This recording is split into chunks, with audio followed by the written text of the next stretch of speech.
What is going on, guys? It's Tony, and in this one, we had our Dodgers defeat the Cincinnati Reds in a 4-game sweep, obviously winning 9-1. Just a completely dominant game from top to bottom, from pitching to batting, right? But let's go ahead and start off with the pitching, because Andrew Heaney, right?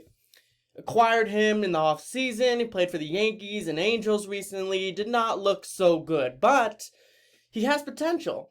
And when he has potential, our pitching staff and Andrew Freeman believed in his stuff. And we acquired him, and a lot of people were kind of questionable about the move to get Andrew Heaney, especially to have him on our starting rotation as our 5 or our 4, however you want to view it. And so far, so good. Obviously, against the Twins, he just dominated. Against the Reds this game, how much more dominant can you get? 6 innings, 11 strikeouts, 0 runs. Granted, the Reds are not the greatest team in the world, but still, Andrew Heaney, if you watch the games, you can see a slider that he's implemented in terms of how it hangs, how it gets delivered, right? He's been working with Mark Pryor, so there are certain things, certain mechanics to his game that he's already vastly improved on, and it's making him a completely different pitcher, right? We're unlocking Andrew Heaney in a way in which that the Yankees and Angels could never do, right? So, and it's not unusual that this happened, right? The Dodgers have a track record of getting pitchers that other teams may not want or need, and we turn them into really, really good pitchers. We unlock, certain mechanics and tools out of those pitchers that they may never have seen, obviously going into the season. So, Andrew Heaney, doing just a fantastic job, taking care of business, just taking the bulk of the innings, 6 innings. So, after the 6 innings, it was pretty much a done game. We were up 7-0, obviously, with our 7-run 4th inning that started off with Max Muncie, and it just went on and on and on. But let's go over the game, right, in terms of the rotation, in terms of the lineup.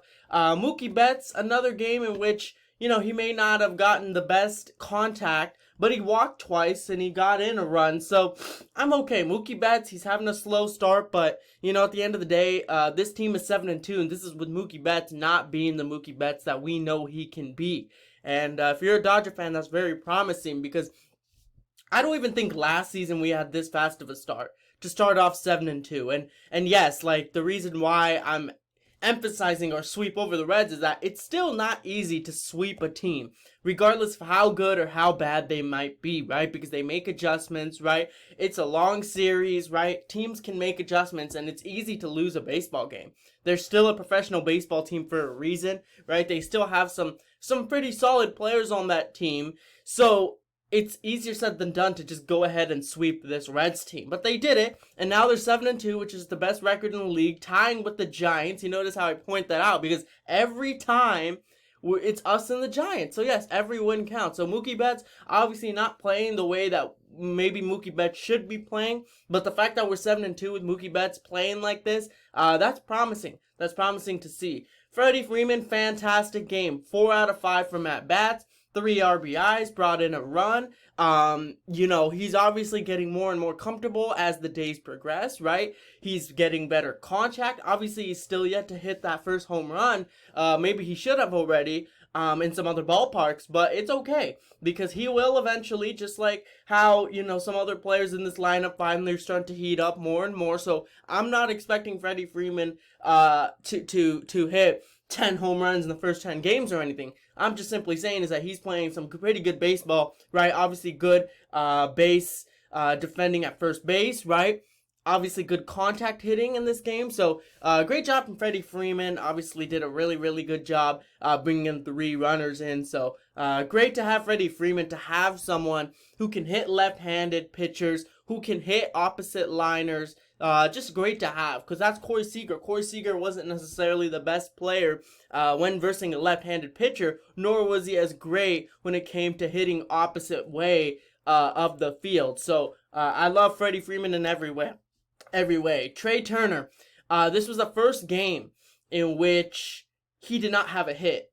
It took 28 games, right? His 28 game hit streak was snapped, but I'm not gonna sit here and complain, right?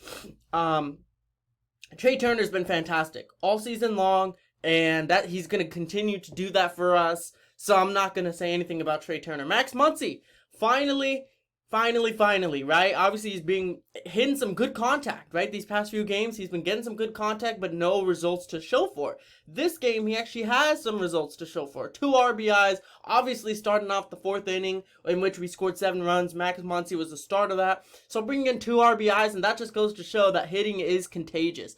And the fact that we can score 7 runs in an inning, it just goes to show how dangerous this team can be. I know it's just against the Reds, so I don't want to get too high in this moment, but it's not easy to score 7 runs in 1 inning. And we've seen this team in the past be able to do that. But now that you add a player like Freeman, right? It's just, this team is just so much more dangerous. Just watching the games, it's just, they can score 0 runs in every other inning, but just go off. You never know when it's going to be, right? 4th inning, 6th inning, 7th inning. We don't know when it's going to be. But when this team has it on and when they go off, it's really hard to stop. And their pitching has been way better than what people may have expected, and it'll continue to be that. And this offense will continue to be the way that they are, except that they have room for improvement as well, which is a scary part. So, Max Muncie obviously starting off the 4th inning, so great for him. Justin Turner, another player who I said last game I wasn't concerned about, right? Max Muncie and Justin Turner. They both didn't play that well last game. I said, don't worry, they'll probably play good next game or the game after. And that's exactly what Justin Turner did. 2 hits at 3 at-bats, brought in a run, so good for him. Will Smith, same thing. Just doing what Will Smith does. And I know what people are going to say about Cody Bellinger, because people are always like that at Cody Bellinger. But the fact is that he's working hard at getting back to what he used to be.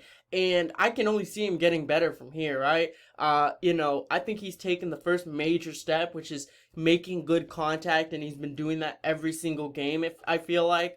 Even if he has like a 0 for 3 game here and there, it's okay, because, at the end of the day, he's still making good contact in most of the games that he's playing in. Chris Taylor and Gavin Lux, always reliable when it comes to having plate discipline, when it comes to clutch situational hitting. So when I'm looking at this team from top to bottom, this team didn't even have a home run, and they scored 9 runs. So this is just great to see that this Dodger team is not relying on the home run ball. That's going to pay dividends come postseason time. So I'm really excited for this team. Andrew Heaney dominated, which is just great to see. Now that, obviously we have Urias, we have Kershaw, we have Buehler, right? Those 3 are like solidified as 1 through 3 easily. Number 4 and 5, we have Gonsolin and Heaney, right? Gonsolin has shown the potential to not really give up that many runs, which is, the goal, really, for our number 4s, to not be a bad pitcher, right? Andrew Heaney, he's shown that he can be a competent pitcher, if not more. So I'm excited. I'm excited for what this team can unlock throughout the season. But yeah, that's all I have for this one. If you guys enjoyed it, drop a like, comment down below what you guys' thoughts were on the Dodgers completing the sweep and defeating the Reds 9-1, and subscribe more. Alright guys, peace out, and as always, go Dodgers.